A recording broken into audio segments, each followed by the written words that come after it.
and I will be giving today's program on exploring the Yellowstone volcano. This program will last about 20 minutes, and in this program, when we explore the Yellowstone volcano, we will discuss how we know it's there, a little bit of its history and current monitoring, and dangers of it over time. So, just a few quick safety reminders.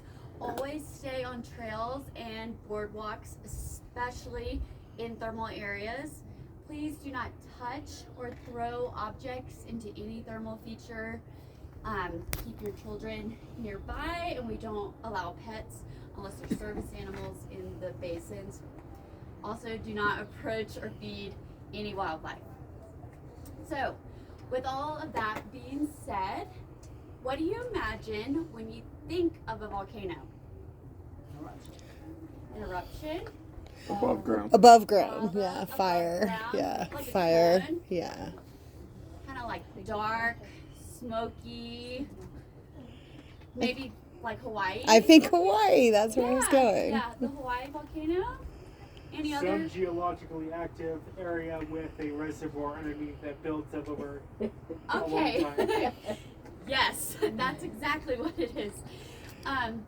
But the Yellowstone volcano is not your average volcano, like when you think of a cone and stuff. That's what I thought of when I first came to Yellowstone. The Yellowstone volcano is actually sitting on a magma hotspot. It's like in the ground, it's coming up from the mantle into the Earth's crust. This magma is about 3 to 8 miles deep, Wow. which is really close to the surface. Yellowstone is also sitting on the North American plate that is continuously moving southwest, but it's moving very, very slowly. Oh, he's joining us. Very slowly. I hope he doesn't crawl on me. Very slowly to the southwest. So theoretically, one day, Yellowstone could be in Billings, Montana. Pretty crazy to think. But you're probably wondering, how do we know that this tectonic plate is moving? Like, how do we know that that's going on? Well, there is evidence of calderas from millions of years ago in northern Nevada, in Idaho, Oregon, and now in Wyoming. And these are thousands of years old.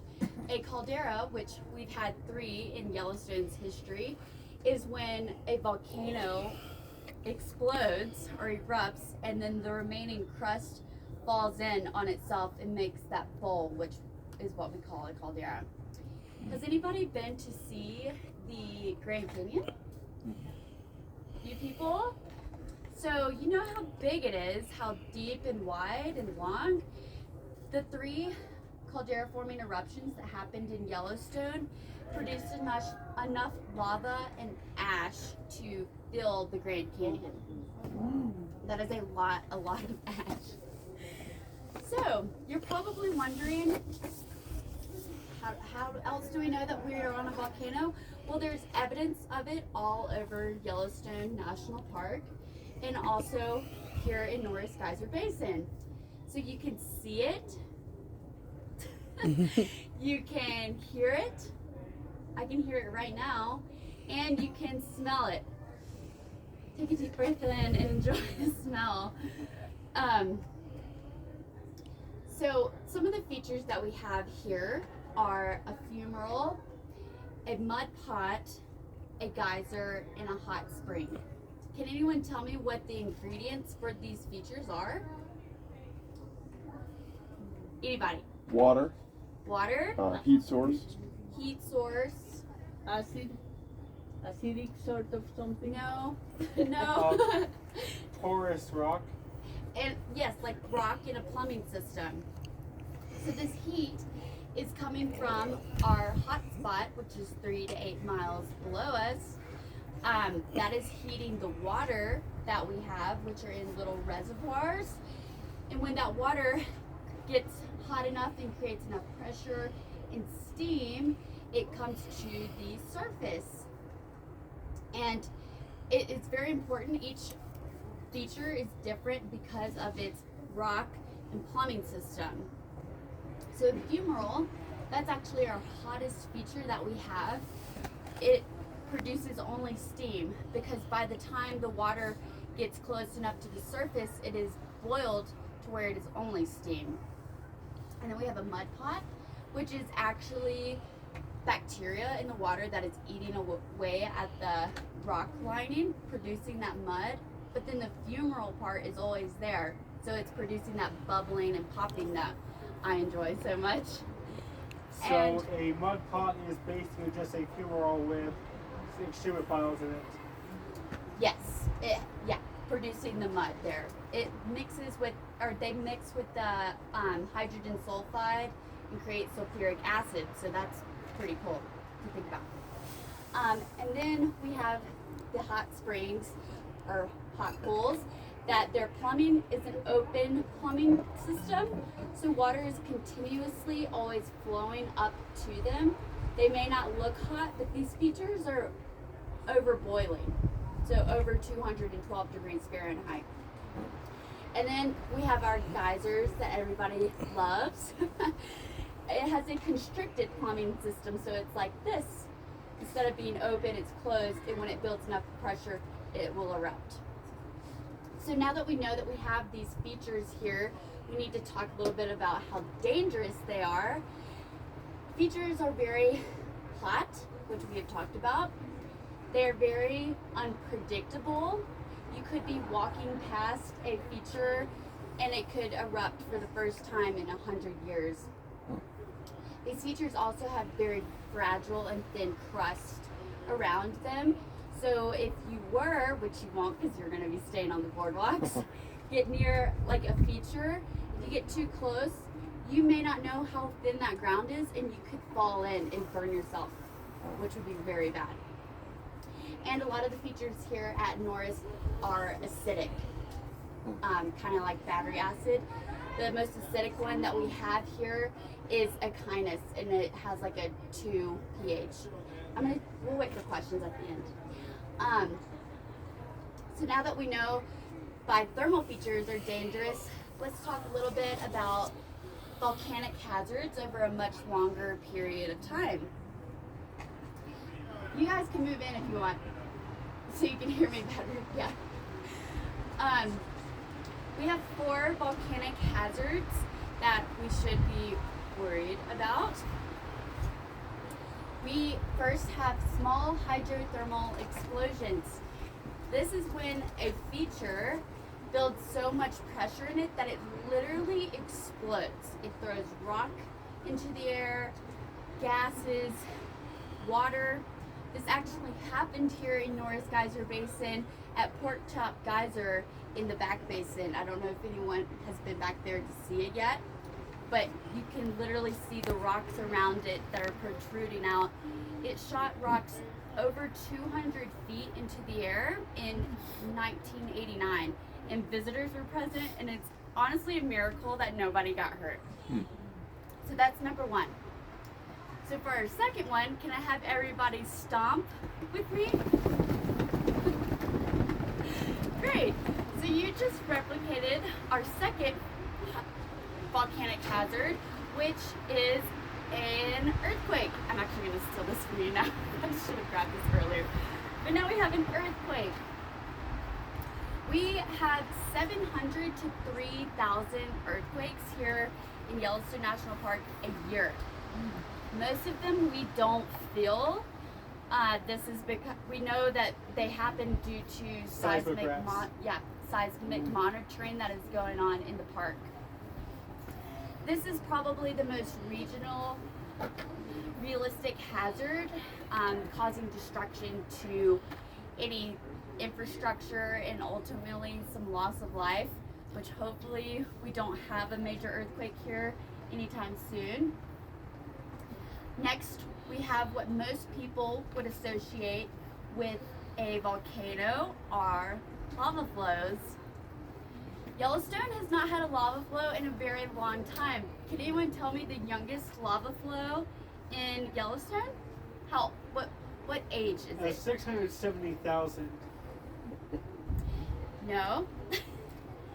This is a lava flow. So the youngest one is 70,000 years old. Huh. So young. Wow. Where is it? It is the Pitchstone Plateau in the southwest corner of the park. There's also, you can see lava flows all over the park. Obsidian Cliff is a lava flow. Firehole Canyon, that is also a lava flow. And Virginia Cascades, which is just right up the road from us. These happen very slowly over many months to years, which would give park scientists a lot of time to evaluate the situation and keep people safe. But can you imagine the PR nightmare that Yellowstone would have if we had a lava flow? I mean, think about it. It would be all over the news. People would be thinking, oh my goodness, Yellowstone is about to explode. We're all doomed. What's going to happen? So, with that being said, is anybody scared that we're on a volcano right now? Yeah? Honestly, yes. Yeah, no, it's scary to think about. I'm afraid a little bit. But let's talk about why we should be afraid. But our fourth volcanic hazard that we have are caldera forming eruptions. This is the most destructive, but the least frequent that we would probably have. The last caldera forming eruption that Yellowstone had was 631,000 years ago, and you can actually see this caldera in many parts of the park. The best place to see it is Mount Washburn Hot Springs Overlook, but you can see it at other places too.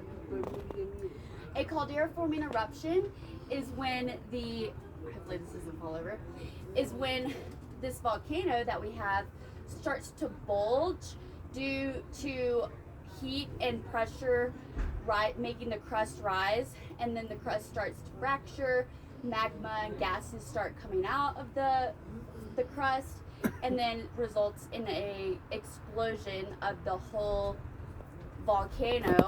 And then when this magma chamber becomes empty, it falls back in on itself, forming a bowl, which we call a caldera.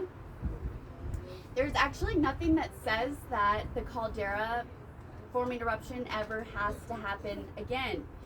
We have scientists that are monitoring lots of things here in the park, such as temperature and GPS, monitoring the fluctuation of the caldera here. We're also monitoring seismic activity, and all this monitoring would tell us if there was going to be a very large eruption anywhere in the near future. We would know decades in advance if this was going to happen. It probably will not be happening in the next hundreds of years. So, is anyone still afraid that you're on a volcano? So I'm not, because scientists have said that it's probably not going to be erupting, and we would know if it was going to erupt. I'm still afraid because beyond those eruptions, there are other dangers that are more frequent. Oh, well, we'll have to talk about it together. And they You'll are have to less inform me. predictable. You can't tell them they're going to happen decades in advance. Yeah. You might only have We minutes. are on a volcano, and we know that it's dangerous. So please always stay on your boardwalks and in designated trails. Please don't touch thermal features or throw anything into them. And just remember that Yellowstone is a place that needs to be protected so we can better understand it. And it is an active laboratory full of things to be discovered. So, thank you for joining me today and exploring the Yellowstone volcano. I will stick around for any questions that anyone may have and sign any Junior Ranger books. I see we have some Junior Rangers here. So yeah, thank you.